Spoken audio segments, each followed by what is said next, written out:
This video brought to you by Skillshare. I wanted to talk to you guys a little bit about copyright. And does it really help artists, or does it, in the long run, hurt artists? Of course, this is a very hot issue, and there are very passionate people on both sides of the aisle. First of all, I do want to disclaim, I'm not a lawyer, I don't know much about the law. I only know very basic things, so I'm not here to give you any legal advice if you're running into issues. So why does copyright exist? Well, the idea of copyright is to protect your own creative works from not being copied, at least without your permission. For a lot of artists and writers and even musicians out there, this is seen as a way of protecting their ability to make money from whatever they create. The main goal is to protect your work from people who will pirate it, but of course it also will extend to other people who are maybe just referencing your work. Depending on what the business who owns that copyright says, the law can extend pretty far. For example, a cancer charity suing other cancer charities for using the words cure. Oh no, but they have to protect their brand. And of course, you know, when there actually is a cure for cancer, that shit's gonna get patented. Because it should be no secret to anyone here that big companies want to be monopolies. They use these laws to prevent other people from making similar works, making reference to those works. You know how they always have those knockoff McDonald's in those TV shows? And sometimes people ask, if they use the actual McDonald's, would they really sue? Yes, they would, because if they use it without their permission, they can in fact sue, even if it's basically like an ad. You know, you hear these sponsorships in a lot of these movies and you see all these product placement. They pay for that stuff to be in there, but when people do it for free, that's a no-no, because you didn't get permission from the copyright owner. And most people don't really understand copyright law, because a lot of us don't really have access to lawyers. And unless you're a big top-tier business, you probably won't have a lot of money to protect your copyrights in court, or even in some cases protect your fair use in court. Just going to court in general could put you out of business because of how expensive and time-consuming it is. So in a lot of these cases, the big businesses really do have the upper hand. And y'all remember when PewDiePie made that cover of Despacito, and he was really confused about it, like, I don't understand why it got struck and taken down.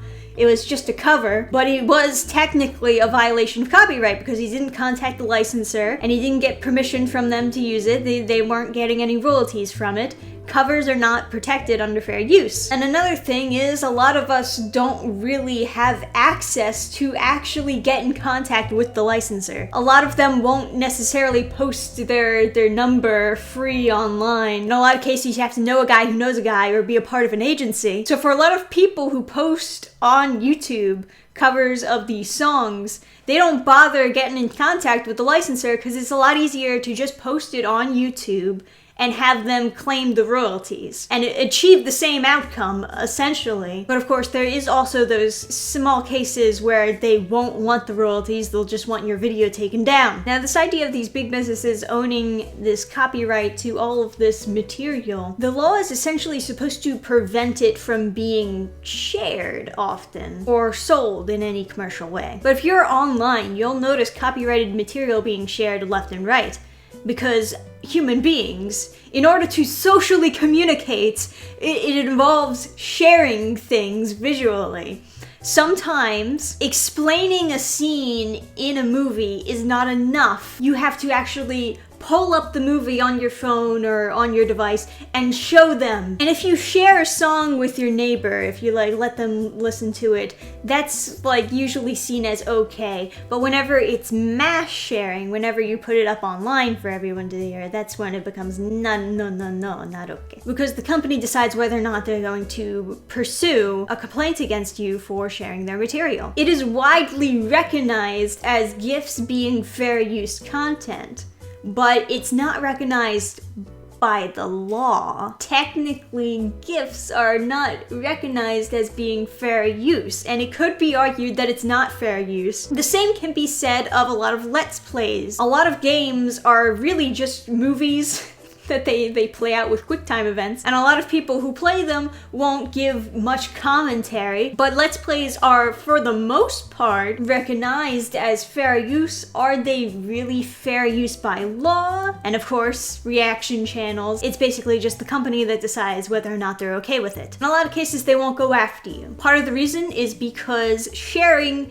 is actually good for sales. Which brings us back to the main topic.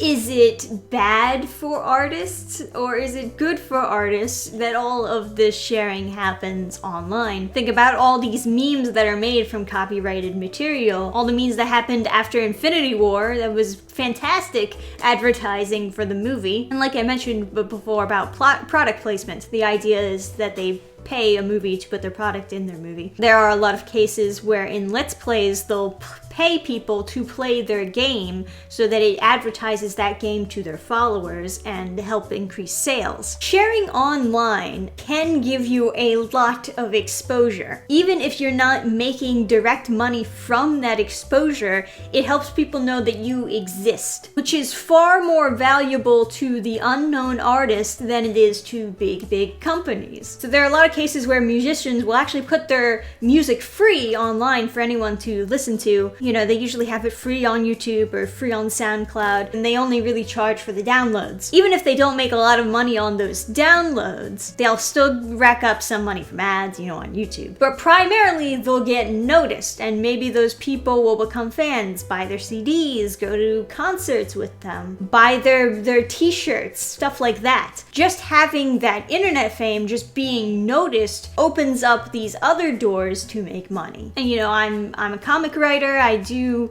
comic stuff. The appeal of webcomics is to offer your story free online, maybe pull in some money from ads, but that's not where you want to make your main income from, just ads. You want the loyalty of your fans so you can sell them merchandise later, or they'll link their Patreon, their Ko-Fi to keep the comic going. It's a lot easier these days to make money as an artist than it was way back then. That's not necessarily because of copyright, but rather instead because there's just more options for artists. Furthermore, copyright extension has been going on for way too long. And unfortunately, you'll have to blame the mouse for that one. The fact that copyright can extend up to 90 years after the creator has died is pure insanity. I don't know how that happens. God forbid I would like to adapt something that I loved as a child, because by the time that I'm allowed to adapt that thing, I'll be dead. And of course, we all know the irony behind Disney extending copyright for this length. Of course, there's a lot of Disney material that was taken from public domain stuff, and I'm honestly not completely convinced that Mickey Mouse is coming to the public domain, because I think that they're going to keep trying to extend it. But not only do we need no more extensions, we need we need it to be shorter. It should not be up to 90 years. Regardless of whether or not you're pro-copyright or anti-copyright, I feel like both sides should agree that it should not be up to 90 years after the creator's death. There's the argument that we need it to be up to 90 years because then the creator's children can continue to make money from what the creator did in their life. But that's not actually how that turns out. Usually, the creator's children is not even in control of the copyrighted material. Furthermore, is there really anything stopping the kids from making money from their parents' material after it goes into the public domain? Because once it's in the public domain, there's nothing stopping anyone from making money from that material. But that's exactly what the companies don't like. They don't want other people besides them making money off of what they claim is their material. We bought it, we own it, it's ours. And they want that copyrighted material to remain theirs for basically eternity. The idea being once it enters public domain, it will lose its value. Because if they are the only place you can get Mickey Mouse, then you'll have no choice but to go to that one company. It's a monopoly based on not materials, but rather instead creative works. And this prevents people from using the full extent of their creativity. Because now you gotta walk on eggshells to make sure that you're not too in line with this other person's copyrighted material, because then you don't get to make any money from your work. There are plenty of lawsuits where people will try to go after other creative properties for being just a little too similar, just like a hint of copying somebody else's work. And then of course you have references. Some references will get under the copyrighted radar, but some will just be too on the nose and you end up getting sued for it. So I do think in a lot of cases it hinders artists' ability to use the full extent of their creativity. But you could also argue it could be a good thing, because maybe it forces them to come up with new ideas, or forces them to come up with purely original ideas. But are there really any ideas that are purely original? And if you yourself are an artist or a writer having trouble with making your own original material, let me tell you about Skillshare. Skillshare is an online learning community with thousands of inspiring classes for creators. Do you want new skills? Do you want to deepen your existing skills? Or do you just want to browse through the classes and find something special? They got classes on illustration, writing, animation. Maybe you think to yourself, damn it, I cannot create my own comic, my own animation. What are you, crazy? I suck at character design. I'm a bad. Well, look at this, bam! Oh, character design crash course, dynamic design in 4 steps, Melissa Lee. What's this? 1930s character design, illustrate iconic characters, John Brahman. That actually looks pretty cool. Save that one for later. You ever take those courses on YouTube and you're always so annoyed that you get all these ad breaks? It completely throws off your rhythm of actually taking in the lesson. That's exactly why Skillshare exists. It's so that you don't have to have those ad breaks in the middle of tutorials. You get all these new premium classes and you just get to stay focused on what they're teaching. And if you're not really sure if you're into Skillshare or not, you'll be happy to know that the first 1,000 of my subscribers that click the link in the description will get a free trial of a premium membership, check out some of their classes, cost you absolutely nothing but your time, which you'll have more of because there's no ads. So check out the link in the description today. Let's get back to copyright. A lot of people are very much against piracy. I'm only half against piracy. I feel like most of us understands that in some cases piracy is necessary to enjoy the things that you love, especially when the company who owns that product is not selling that product anymore. I'm looking at you, Nintendo, or even look at the anime and manga industry. You have to wait extra long to read the new chapters to do it the legal way.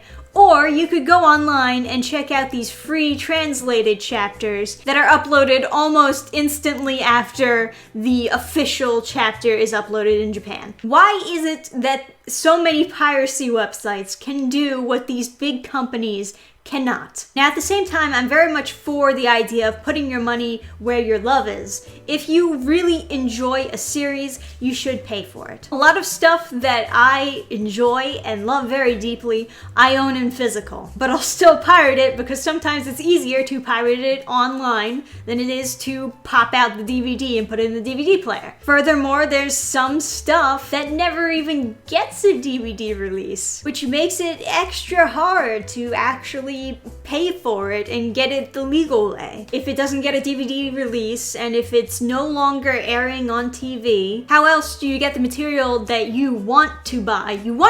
And that's the thing, a lot of these companies just like either fail to understand with piracy or refuse to understand. A lot of people who are pirating this stuff want to buy it but don't have that ability, or it's just more inconvenient for them. Now, we already talked about how in a ways copyright can be bad because it prevents you from reaching the full extent of your creativity, but the other reason why copyright can sometimes be bad is because it prevents your stuff from getting more easily recognized. Like I explained before, this is why a lot of new unknown artists will release a lot of their stuff for free online to be viewed, unknown musicians do this, webcomic creators will put their stuff out there for free, even on my website. And I do charge to get digital downloads of some of my comics, but I also have free webcomics up there on the site for anyone to view if they want to. Because if it's free, then it's more easy to share, easier to become more well-known, but it also shows people good examples of your work before they buy more of your stuff. So they can become fans of your work before they even start putting money towards you. Like if you buy a book without really knowing if the author is good,